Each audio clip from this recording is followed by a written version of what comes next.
Surely the opening vistas of space promise high costs and hardships, as well as high reward. So it is not surprising that some would have us stay where we are a little longer, to rest, to wait. But this city of Houston, this state of Texas, this country of the United States was not built by those who waited and rested and wished to look behind them.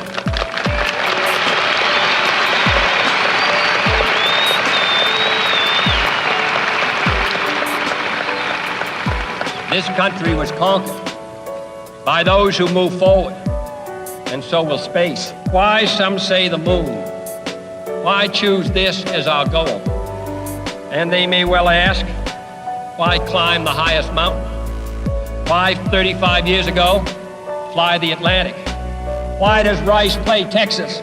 We choose to go to the moon. We choose to go to the moon.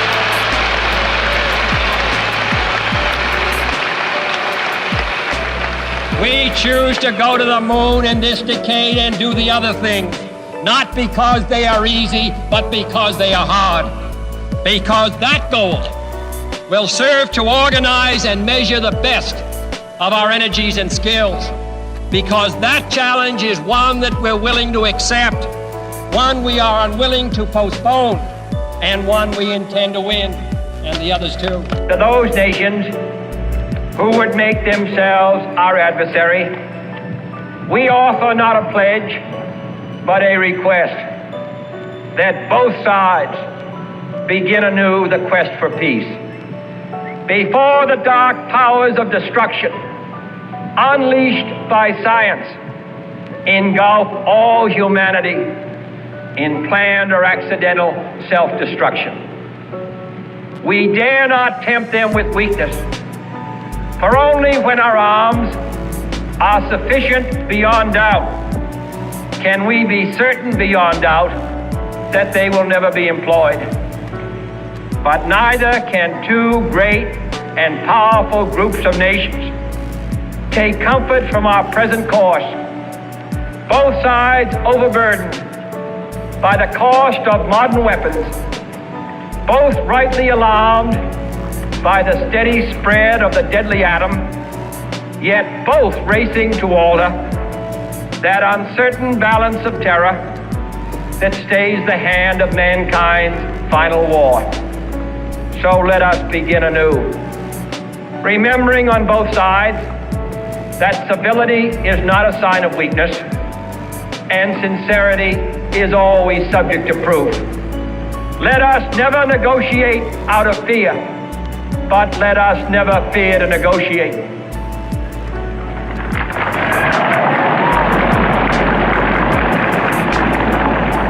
Let both sides explore what problems unite us, instead of belaboring those problems which divide us. Let both sides, for the first time, formulate serious and precise proposals for the inspection and control of arms, and bring the absolute power to destroy other nations under the absolute control of all nations.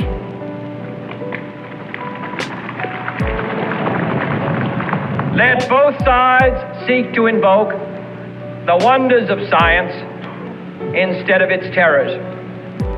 Together, let us explore the stars, conquer the deserts, eradicate disease, tap the ocean depths, and encourage the arts and commerce. Let both sides unite to heed in all corners of the earth the command of Isaiah to undo the heavy burdens and let the oppressed go free. And if a beachhead of cooperation may push back the jungle of suspicion, let both sides join in creating a new endeavor, not a new balance of power, but a new world of law, where the strong are just and the weak secure and the peace preserved. All this will not be finished in the first 100 days. nor will it be finished in the first 1,000 days, nor in the life of this administration, nor even perhaps in our lifetime on this planet. But let us begin.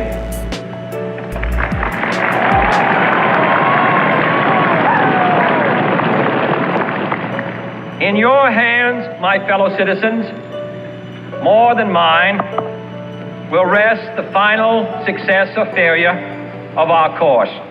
In the long history of the world, only a few generations have been granted the role of defending freedom in its hour of maximum danger.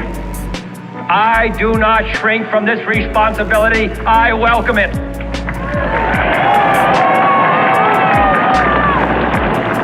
I do not believe that any of us would exchange places with any other people or any other generation. The energy, the faith, the devotion which we bring to this endeavor will light our country and all who serve it. And the glow from that fire can truly light the world. And so, my fellow Americans, ask not what your country can do for you. Ask what you can do for your country.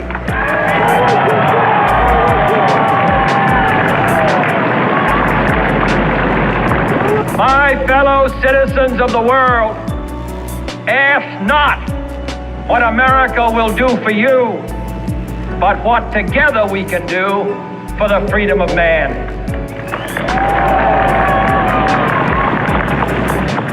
Finally, whether you are citizens of America or citizens of the world, ask of us here the same high standards of strength and sacrifice which we ask of you. With a good conscience, our only sure reward, with history the final judge of our deeds, let us go forth to lead the land we love, asking His blessing and His help, but knowing that here on earth, God's work must truly be our own. Some say that it is useless to speak of peace or world law or world disarmament, and that it will be useless until the leaders of the Soviet Union adopt a more enlightened attitude. I hope they do. I believe we can help them do it. But I also believe that we must re-examine our own attitudes as individuals and as a nation. For our attitude is as essential as theirs. And every graduate of this school, every thoughtful citizen who despairs of war and wishes to bring peace should begin by looking inward, by examining his own attitude towards the possibilities of peace, towards the Soviet Union, towards the course of the Cold War, and towards freedom and peace here at home. First, examine our attitude towards peace itself. Too many of us think it is impossible. Too many think it is unreal. But that is a dangerous, defeatist belief. It leads to the conclusion that war is inevitable, that mankind is doomed, that we are gripped by forces we cannot control. We need not accept that view. Our problems are man-made. Therefore, they can be solved by man, and man can be as big as he wants. No problem of human destiny is beyond human beings. Man's reason and spirit have often solved the seemingly unsolvable, and we believe they can do it again. We are confronted primarily with a moral issue. It is as old as the Scriptures and is as clear as the American Constitution. The heart of the question is whether all Americans are to be afforded equal rights and equal opportunities, whether we are going to treat our fellow Americans as we want to be treated.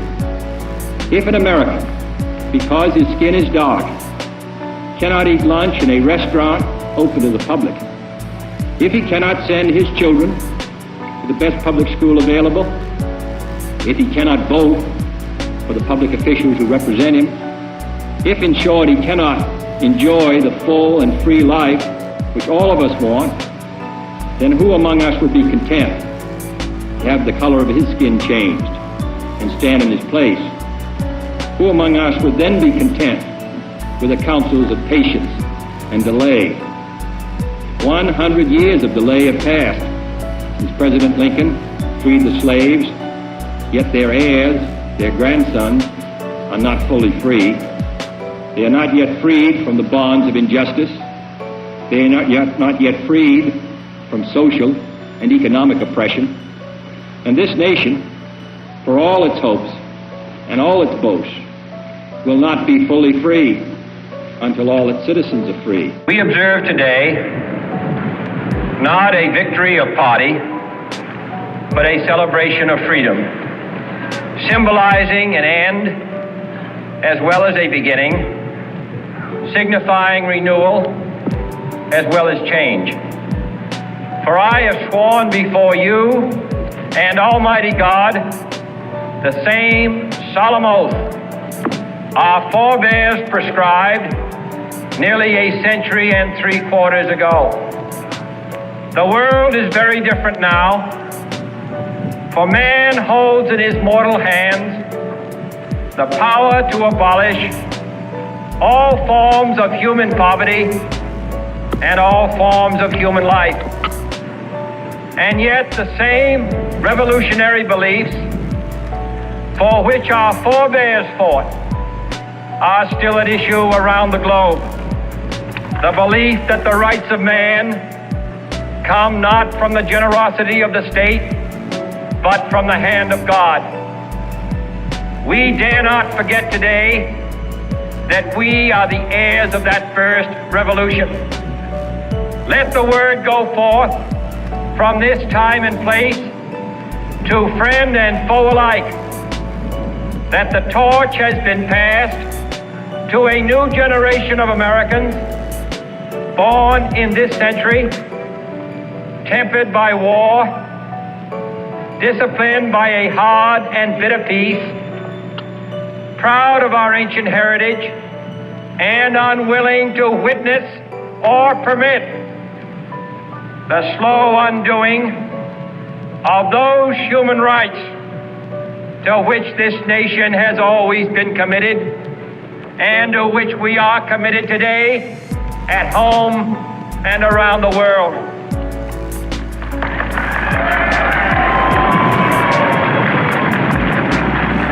Let every nation know, whether it wishes us well or ill, that we shall pay any price, bear any burden, meet any hardship, support any friend, oppose any foe to assure the survival and the success of liberty.